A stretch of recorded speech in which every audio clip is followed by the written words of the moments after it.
কথায় আছে না, আল্লাহ ছাড় দেয় ছেড়ে দেয় না, কথাটা একদম বাস্তব আর হচ্ছে 100% সত্যি। এটা মানুষ মানুক বা না মানুক, যখন না এই যে 18 তারিখ থেকে যে একটা সংঘর্ষ শুরু হয়েছে, তখনই কিন্তু আমার মনের মধ্যে একটা অজানা একটা চিন্তাভাবনা ঢুকলো যে আদৌ কি এই সরকারে এবার টিকা থাকতে পারবো। কারণ একটা মানুষ দুনিয়া থেকে গেছে কীভাবে, তার অনুমতি ছাড়া তো এটা কোনোভাবেই সম্ভব ছিল না। আর সেক্ষেত্রে একটা মানুষের জীবনের পরবর্তীতে আরও অনেক মানুষ অজানা নাম, শুধু আবু সায়েদ মুগ্ধ ভাইয়ের নামটাই একটু বেশি ভাইরাল হয়েছে, তাই বলে তারা দুজনে যে শহীদ হয়েছে সেরকম কিন্তু নয়। আরও অনেক অজানা নামের মানুষগুলো কিন্তু শহীদ হয়েছিল। তো সেগুলো তো আমরা জানি, কত মায়ের বুক খালি হয়েছে। তাদের এই হাহাকার কোনো দিনও আমি মনে করি না যে বিধা যাবে বা তাদের দোয়াগুলো বিধা যাবে। তবে আলহামদুলিল্লাহ আজকে না আমি ভীষণ খুশি। গতকালকে ভিডিওটা দিতে চেয়েছিলাম কিন্তু অনেক বেশি একটু বিজি ছিলাম, এই কারণে দিতে পারিনি। হ্যালো এভরিওয়ান, আসসালামু আলাইকুম। সবাই কেমন আছো? আলহামদুলিল্লাহ আমি ভালো আছি। আমি সাথী বলছি শরীয়তপুর থেকে। আশা করছি যে যেখান থেকে আমাদের ভিডিওটা দেখছো, আই হোপ সবাই অনেক বেশি ভালো আছো। সবার কাছে ছোট্ট একটা রিকোয়েস্ট করে নিতেছি, প্রথমেই সবাই লাইক দিয়ে ভিডিওটা কন্টিনিউ করবে। আর ইদানিং আমি একদিন পর পর ভিডিও দিতেছি, তার কারণ হচ্ছে বাবুকে নিয়ে অনেক বেশি বিজি হয়ে যাই, আর ও ইদানিং আমাকে অনেক বেশি জ্বালাতন করে। হয়তো বা একটু বড় হচ্ছে, ওর দুষ্টুমিগুলো আস্তে আস্তে বাড়ছে, এই কারণে আমার সেই সময় সুযোগটা হয়ে ওঠে না। তবে এখন থেকে ভাবছি যে একদিন পর পরই ভিডিওগুলো দিব। তো গতকালকে না এত বেশি খুশি হয়েছে আপনাদের আমি বলে বোঝাতে পারবো না। সবাই তো মিষ্টি খাওয়াই বিতরণ করছিল, এক এক জায়গায় ভিডিওতে দেখছিলাম। তবে আমার অনেক ফুচকা খেতে ইচ্ছে করছিল, তো আমি সেটা নিয়ে একটা স্ট্যাটাস দিয়েছিলাম, একটা পোস্ট করেছিলাম। সেটা তো অবশ্যই অনেকেই দেখেছেন। তো আল্লাহ না ছাড় দেয় ছেড়ে দেয় না, এই কথাটা একদম সত্যি কথা।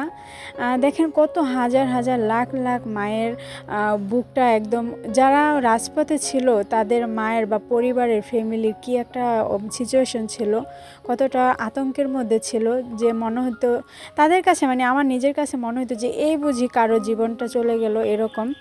তো আজকে সকালের দিকে আমি একটা নিউজ দেখলাম যে গণভবনে নাকি অনেক লাশ পাওয়া গেছে। তো জানি না আল্লাহ কার মায়ের বুক এরকমভাবে খালি করে ওইখানে রেখেছে, তাকে অনেক হেদায়েত দেখ। তবে সে দেশ থেকে পালিয়েছে, এই জিনিসটা আমার খুব বেশি খারাপ লাগছে। সে দেশে থাকে মোকাবেলা করতো এতগুলা মানুষের সামনে, সে তো অনেক বড় বড় কথা বলেছিল যে আমি শেখ মুজিবুরের কন্যা, সে কখনো পালিয়ে যাবার মতন না, এরকম কিন্তু ভাষণ দিয়েছিল। সেই তার আজকে ভাষণটা কোথায় গেল? এটা কিন্তু সে নাও করতে পারতো। যখন কোটা যখন শুরু হয়েছিল, কোটা আন্দোলন, তখন কিন্তু সে বসে একটা ফয়সালা করতে পারতো। সেটা না করে অযথা মানুষগুলোকে মারছে, কত মায়ের বুক খালি করেছে, তাদের হাহাকারে আজকে সে একদম পতন হয়ে গিয়েছে। আসলে এটা হওয়ারই ছিল। মানুষ কতদিন আর সহ্য করবে?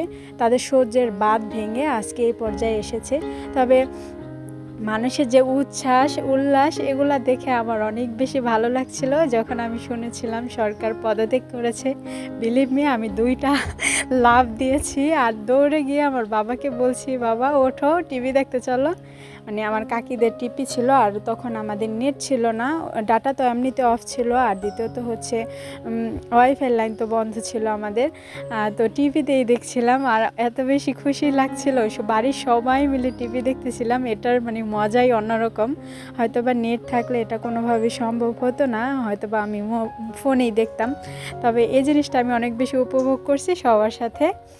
যাই হোক, আলহামদুলিল্লাহ দেশটা দ্বিতীয়বারের মতন স্বাধীন হয়েছে। আর আজকে না তোমাদের সাথে কোনো কাজ করেছি, তবে ওগুলো আর কোনোটাই ডিটেলসে তোমাদের সাথে শেয়ার করলাম না। এই কথাগুলো না আমার মনের মধ্যে এরকম বাসা বেঁধে আছে, কখন তোমাদের কাছে বলবো, কখন নিজের মনটাকে একটু পাতলা করব। তবে আমার মা আমাকে বলেছে যে এইগুলা নিয়ে কখনো ভিডিওতে কথা বললো না, আর কারোর সামনে এগুলো বললো না, কারণ আমাদের এই এলাকায় বেশিরভাগই আওয়ামী লীগের লোক, ঠিক আছে। তবে কারোর আর এখন বলার মতন মুখ নেই, সবারই মুখ চুপ হয়ে গেছে। তবে বেশিরভাগ বলতে অর্ধেক হয়েছে বিএনপি আর অর্ধেক হয়েছে আওয়ামী লীগ। আর বিএনপি আওয়ামী লীগ বলে কোনো কথা নেই।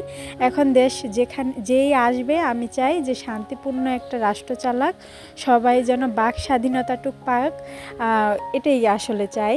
তো আজকে আর বেশি কথা বাড়াচ্ছি না। সবাই ভালো থাকবা, সুস্থ থাকবা, আর যেখানে আছো না কেন অনেক বেশি ভালো থাকো। তোমাদের আসলে যে এনজয়গুলো ওগুলো আমরা শেয়ার করতে পারলাম না। আসলে এই দেশে থেকে গ্রামে থেকে তার এটা সম্ভব হয়ে উঠছিল না। তবে আমার ছেলে না থাকলে আমাকে কেউ বেঁধেও রাখতে পারতো না, শরীয়তপুরে অন্তত আমি অবশ্যই যেতাম।